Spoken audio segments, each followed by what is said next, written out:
Today we are meeting in the world's biggest democracy, the fastest growing major economy. Prime Minister Modi, thank you very much. European union के China के ऊपर barriers लगाने के बाद Germany Europe का सबसे बड़ा मैन्युफैक्चरिंग हब है।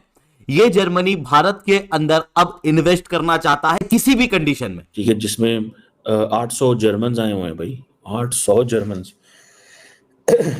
800 जर्मन आए हुए हैं इंडिया के अंदर। एक तो ये कि जर्मनी ने एक बड़ा काम ये किया है कि भारत को स्पेशल स्टेटस दे दिया। ये बड़ी खबर है कि जर्मनी ने इंडिया को स्पेशल स्टेटस दे दिया है और ये स्पेशल स्टेटस है। जर्मन जो बिजनेसमैन है वो बड़ी तादाद में इंडिया में है। जो इंडिया जर्मनी के जो स्ट्रेटेजिक मामलात हैं, इंपॉर्टेंट इस वक्त चीज़ ये है जो मेरे लिए पॉइंट ऑफ कंसर्न है as a student of strategic studies कि इंडिया जर्मनी जो है उनकी जो डिफेंस पार्टनरशिप है वो बहुत तेज़ी से बढ़ रही है और जर्मनी ने इंडिया को स्पेशल स्टेटस दे दिया मिलिट्री परचेज के लिए। ये हमारा सबसे बड़ा नेशनल सिक्योरिटी थ्रेट है और चाइना के खिलाफ ये लोग प्रेशर डालेंगे। उस समय China can ill afford a belligerent India, they can ill afford. फिर चाइना इतना नहीं झेल पाएगा। चाइना स्ट्रांग है, चाइना इकोनॉमिक सुपर पावर है, लेकिन चाइना इतना बड़ा तुर्रम खान नहीं है कि 10 लोगों से दुश्मनी मोल ले। जर्मन ये चाहता है कि उसका रिलायंस चाइना पर कम हो और चाइना से हटकर वो पूरे तरीके से डिपेंड कर सके इंडिया पर। एक्सपोज हो गए, लेकिन बहरहाल इस्लामाबाद आने के बाद तो कहीं दिखाई नहीं पड़ रहे। लेकिन सर हमारी कोशिश होनी चाहिए, जो हम लोग मीडिया में है कि हमारी कोशिश होनी चाहिए कि हम गवर्नमेंट को इस तरफ लेके जाएं कि इनको जो है वो भारत के हवाले कर दिया जाए। पूरी दुनिया की कंट्रीज का कुछ ना कुछ इंडिया के साथ चल रहा है, हो रहा है। ट्रेड हो, एग्रीमेंट्स हो, साथ में कुछ फोरम्स पर मुलाकातें हों, कॉन्फ्रेंसेज हों, समिट्स हों, जो भी हो। जैसे मुल्क जो होते हैं जैसे पाकिस्तान है, it was always been like कमज़ोर रहा है, इसीलिए कमज़ोर रहा है ना यार।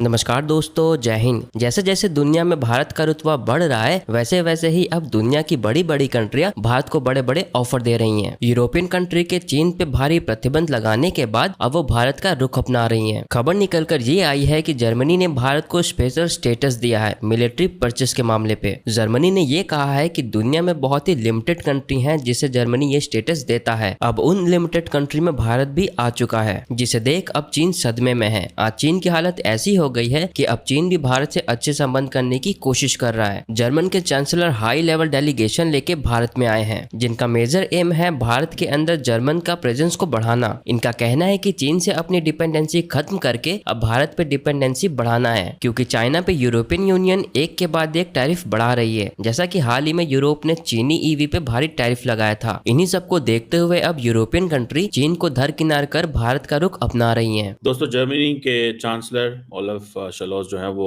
दिल्ली में है और बड़ा टाइट शेड्यूल है जी इंडियन लीडरशिप का। अभी मैं डॉक्टर जयशंकर भी कुछ घंटे पहले ही इंडिया पहुंचे हैं। वो ब्रिक्स प्लस समिट में थे, उससे पहले खैर मोदी साहब एक दिन पहले पहुंच गए थे। इम्पॉर्टेंट डेवलपमेंट जो आई है कि जर्मन जो बिजनेसमैन है वो बड़ी तादाद में इंडिया में है। जो इंडिया जर्मनी के जो स्ट्रेटेजिक मामलात हैं ये दोनों ममालिक किस डायरेक्शन में जा रहे हैं उस पर बाद में बात करेंगे। लेकिन इम्पॉर्टेंट इस वक्त चीज़ ये है जो मेरे लिए पॉइंट ऑफ कंसर्न है as a student of strategic studies कि इंडिया जर्मनी जो है उनकी जो डिफेंस पार्टनरशिप है वो बहुत तेज़ी से बढ़ रही है और जर्मनी ने इंडिया को स्पेशल स्टेटस दे दिया मिलिट्री परचेज के लिए। अच्छा, अब सिचुएशन क्या है? जर्मन्स के मुंह में पानी आता है जब वो देखते हैं कि इंडियन प्राइम मिनिस्टर जाता है जाके फ्रांस से चीज़ें खरीद लेता है। ठीक है जी। अब फॉर एग्जांपल जर्मनी की एक कंपनी है TKMS, वो एक स्पेनिश फर्म है नवांतिया, उनके साथ compete कर रही है बिकॉज इंडिया को 6 सबमरीन चाहिए जिनकी हज़ारों करोड़ रुपए जिनकी वर्थ है। और जर्मन चांसलर भी आ गए हैं और सुनने में आ रहा है इनके बाद स्पेन के वजीर आजम भी आ रहे हैं ताकि वो डील लेके जा सके। ऐद लादबर इधर यूरोपियन वजीर आजम जो हैं और जो चांसलर्स हैं इंडिया में लाइन में खड़े हुए हैं कि सर साढ़े को ऐसा ले लो, साढ़े को ऐसा ले लो, because they know that the only rich country in Asia is India which has resources. But the question is कि on the contrary what India needs is कि अब इंडियन गवर्नमेंट अपने डिसीजन मेकिंग प्रोसेस में एक चीज़ आपने note की है, अगर नहीं नोट की तो मैं आपको बता देता हूँ। आज जब ओलाफ शलोस मिलने आए हैं प्राइम मिनिस्टर को उनसे, तो मोदी साहब ने उनको जफ्फी नहीं डाली। ये मोदी साहब का क्राइटेरिया है। आपको पता है ना इन चीज़ों का कि ये मोदी साहब का क्राइटेरिया है। मोदी साहब ने जब किसी को बहुत ज़्यादा लाड़ियाँ करनी हो, उसके साथ ज़्यादा करीब रहना हो, उसको चप्पी-चुप्पी डाल देते होते हैं, वो इतना को वो कर देते होते हैं। लेकिन क्वेश्चन ये है कि इन्होंने जप्पी नहीं डाली, ठीक है? सो इट मीन्स कि जर्मनी को तो कोई डील-शील नहीं मिलनी, ठीक है? या फिर ये है कि the only time will tell deal मिलनी है या नहीं मिलनी, बट फॉर अ मोमेंट कि जर्मन जो है, अच्छा जर्मन बिज़नेसमैन भी सारे बैठे हुए हैं, लेकिन जर्मनी का जो मेजर फ़ोकस है वो इंडिया की फ़ौज, नेवी और एयर फ़ोर्स है। और ये जो टाइज़ हैं ये इतनी को मज़बूत नहीं रही माज़ी में, बड़े छोटे लेवल पे पार्टनरशिप रही है, ठीक है जी। अब प्रॉब्लम क्या है? प्रॉब्लम ये है कि जर्मनी वो मुल्क है यूरोप के अंदर जो यूक्रेन की जो वॉर हो और चाइना की जो असर्टिवनेस है, उसके ऊपर बात करता है इंडिया के साथ। सो जर्मनी जो है वो पॉलिटिकली यूरोप में अमेरिका बनना चाहता है कि फ्रांस ने ये मार्केट ऑलरेडी कैप्चर की है। अमेरिकन्स का असला तो ऐसा है कि इंडिया चाहता है कि मैं लूँ हर कीमत पे जो मर्ज़ी हो जाए, ठीक है जी। अब पहले पहले जर्मन्स बड़े हेजिटेंट थे, वो कहते हैं अब हमारी पॉलिटिकल विल क्लियर है, लेकिन they are late, they couldn't take a decision. German जो है जो हुकूमत है उनको they should have taken a decision earlier. उनको पहले फैसले ले लेने चाहिए थे कि ये जो अब जर्मन्स कहते हैं जी कि हम को प्रोडक्शन भी करना चाहते हैं, ठीक है जी। हम मिलिट्री एक्सरसाइजेस भी करना चाहते हैं, मिलिट्री के विजिट भी कराना चाहते हैं।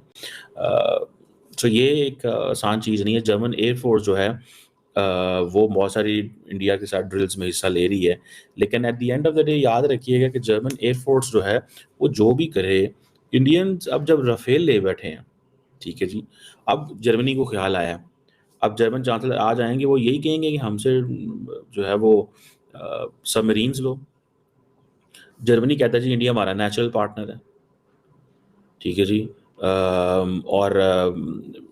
लेकिन एक तरफ जर्मनी नेचुरल पार्टनर है, दूसरी तरफ अगर जर्मनी ये करे कि बार-बार इंडिया को पिंच करे कि तुम यूक्रेन के हवाले से ऐसे करो, रशिया के हवाले से ऐसे करो, तो वो इंडियंस तो नहीं मानेंगे, वो तो अमेरिकन्स की नहीं मानते, तो जर्मनी की कहाँ से मानेंगे? ठीक है, फिर जर्मन जो है वो एक एशिया पैसिफिक समिट भी कर रहे हैं, कॉन्फ्रेंस भी की है, ठीक है, जिसमें 800 जर्मन्स आए हुए हैं भाई, 800 जर्मन्स 800 जर्मन्स आए हुए हैं इंडिया के अंदर।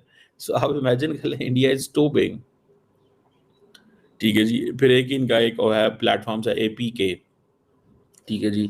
अब वो APK जो है वो एशिया पे जिसे कहते हैं ना पैसिफिक कॉन्फ्रेंस, उसके ज़रिए ये सारी के सारे इंगेजमेंट कर रहे हैं और इंडिया के अंदर ये पार्टनर ढूंढ रहे हैं और टिका के ढूंढ रहे हैं, और वो कह रहे हैं कि हम इनसे काम करें।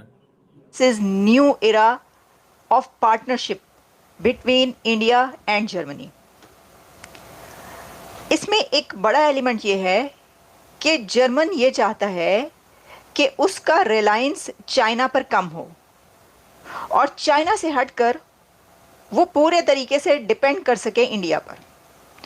तो अगर आप इसको ये कहें कि जर्मनी या इंडिया जर्मनी के लिए एक न्यू चाइना क्या बन सकता है, जर्मनी ये पूछ रहा है, ये सवाल कर रहा है, या ये कि वो उसकी ये पसंद है, उसकी ख्वाहिश है, जिसके लिए अब तकरीबन मेरा ख्याल है कि जो टॉक्स हैं उसके लिए दोनों तरफ के जो भी डेलीगेशंस हैं और जो भी अथॉरिटीज़ हैं वो इसमें अब जुटेंगी और 2-3 दिन ये टॉक्स चलेंगी। उसमें जर्मनी की ख्वाहिश ये है कि अब इंडिया जर्मनी के लिए एक चाइना बन जाए। कैसे? वो इसलिए कि चाइना की बहुत बड़ी मार्केट है ना दुनिया में। चाइना की जो मार्केट है उसका अगर कोई ऑल्टरनेट दुनिया देख रही है तो वो इंडिया को ही देख रही है। 2 कंट्रीज़ हैं जो कि हमने देखा कि ब्रिक्स में भी क्या बात की गई। जो वज़ीर आज़म मोदी हैं और जो दूसरी तरफ चाइना के सदर शी जिनपिंग हैं, उनकी तरफ से कि इस प्लैनेट की जो 2 लार्जेस्ट नेशंस हैं उनके बीच में वो हैंडशेक हुआ जो हमने आपको बताया।